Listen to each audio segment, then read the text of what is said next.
지난주 대정부 질문에서 있었던 여야의 불꽃 공방이 이번 주 무대를 또 옮겼습니다. 오늘부터 문재인 정부 2기 내각을 이끌어갈 장관 후보자들에 대한 인사청문회가 줄줄이 시작이 됐습니다.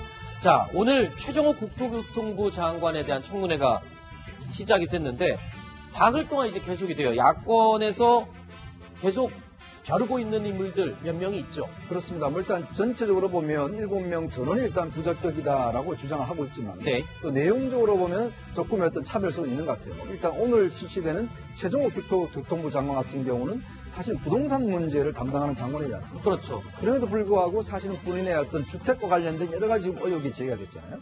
그 부분에 좀 집중하고 있는 것 같고 네. 내일은 아무래도 제일 하이라이트인 바로 이제 김현철 통일부 그렇죠. 장관 후보자에 대한 이제 청문회가 있습니다. 특히 이제 과거 발언, 통일관, 대북관 뭐 등등에 대한 질의가 있을 것 같고 아무래도 이제 마지막 날 같은 경우는 사실 그동안 어떤 면에서 보면 여당에서 굉장히 이제 그 상대방에 대해서 아주 그 엄격한 잣대를 들이댔던 바로 박영선 그렇죠. 의원이 본인이 이제 대상이 되는 거거든요. 아마 이거 같은 경우는 특히 이제 황 대표가 직접 진두지휘를 할 정도로 상당히 네. 지금 야당의 어떤 역량을 집중하고 있는 것 같습니다. 네. 자, 오늘 인사청문회 포문을 연 인물은요, 최정호 국토교통부 장관 후보자였습니다. 그동안 부동산 문제로 계속 논란이 돼왔죠. 이 부분 따끔하게 질책하는 목소리도 있었는데요. 들어보시죠. 집은 주거 공간입니까? 투기 수단입니까? 네, 주거의 공간입니다. 그렇죠.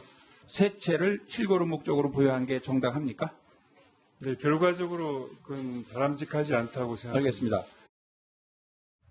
자, 그러니까 국민의 주택 문제를 다루고 해결해야 될 부처의 주무장관인데 본인이 주택과 관련해서 뭔가 문제가 있는 그런 상황이 된 겁니다. 최정호 후보자, 현재는 1가구 1분양권을 소유하고 있는데요. 결과적으로는 별 문제가 없어 보입니다. 그런데 이를 두고 야당 의원이 따끔하게 또 이런 지적도 했습니다. 국민들 입장에서는 매우 유익한 시간이 될 거라고 믿습니다. 만약에 최 후보자께서 부정한 방법으로 투기로 이익을 얻으셨다면은 그 행위를 파헤치고 또 단죄하는 자리가 될 거고요. 명백한 불법은 아슬아슬하게 비껴간 탈법과 편법이었다면 그 탁월한 재테크 기법을 국민 여러분들께서 한 수 지도 받을 수 있는 그런 자리가 될 거라고 생각합니다. 이게 재테크 기법이냐 불법이냐 이 사이가 좀 애매한가 보죠, 김태훈 변호사님? 그러니까 여러 가지 이제 좀 뭐 논란들이 있어요. 특히 네.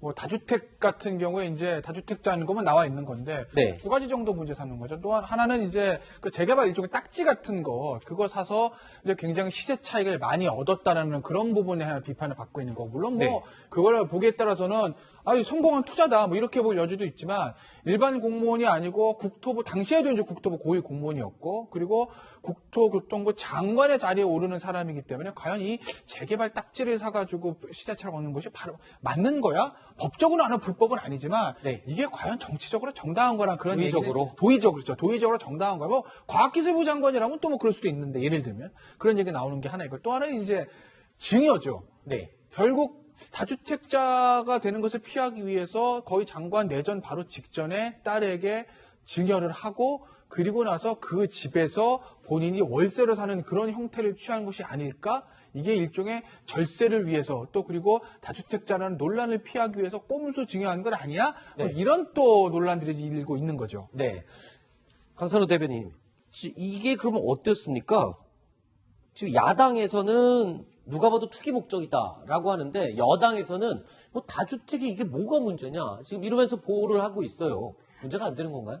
다주택 자체가 뭐가 문제냐기보다는 예를 들어서 뭐 실거주 목적으로 여기저기 주택을 보유했어야만 되는 그런 사정이 있다면 그 자체로 죄로 보기는 힘들다 그런 취지의 이야기인 것 같습니다. 네. 최정호 후보자가 예를 들어서 그 딸에게 꼼수 증여라고 하죠. 뭐 그런 걸 했다거나 아니면은 실거주 목적이 아님에도 불구하고 여러 가지 이렇게 주택을 보유했던 건 국민 눈높이에 맞지 않은 거는 사실이라고 생각합니다. 네. 그럼에도 불구하고 이분이 여러 정권에 걸쳐서 어떤 부동산 정책이나 그런 실무를 띄워보신 분이잖아요. 그리고 국토교통부가 단지 물론 부동산이 굉장히 중요한 거긴 합니다만 우리 그 최저층의 어떤 뭐 집안인 집에 사는 사람들에 대한 그런 정책도 굉장히 절실한 부분이고요. 그리고 교통 관련해서도 이제 다른 부처와 다른 주무부처와 협업도 굉장히 중요한 그런 부처지 않습니까? 그래서 네. 좀 다각도에서 어떤 정책을 펼쳐나갈지도 좀 청문회를 통해서 조금 더 검증이 됐더라면 좋았겠다는 그런 아쉬움이 듭니다. 알겠습니다. 사실 이제 최정호 후보자가 이렇게 투기를 한 시점을 보면 당시에 노무현 대통령이 정말 이게 부동산 때를 잡겠다. 네. 라고 이야기했을 때 그때 이제 본인이 그 집을 이제 갭 투자를 합니다. 네. 그리고 또 이제 여기 문재인 대통령 들어와서 2주택자 없애라 라고 하는데도 집을 팔지 않았습니다. 네. 왜? 집이 안 팔린다고 했죠. 네. 왜 안 팔리는 건 뭐냐면 너무 고가로 올라갔기 때문에 가격 조금 내리면 팔립니다. 네. 근데 본인은 안 팔렸기 때문에 어쩔 수 없이 정리했다고 이야기를 오늘 하고 있어요. 근데 이게 얼마나 모순적인 이야기냐면 그만큼 많이 올랐는데 그걸 본전을 다 찾겠다는 거예요. 본인의 이득을. 그러니까 조금만 내리면 팔립니다. 왜 안 팔리겠어요? 이제 그런 상황이다 보니까 그러면 앞으로 부동산 정책을 하면 그렇게 하든지 본인 핸더로 하든지 그러면 너무나 이중적인 게 아닌가라는 그런 의문점을 가지고 있는 겁니다. 알겠습니다.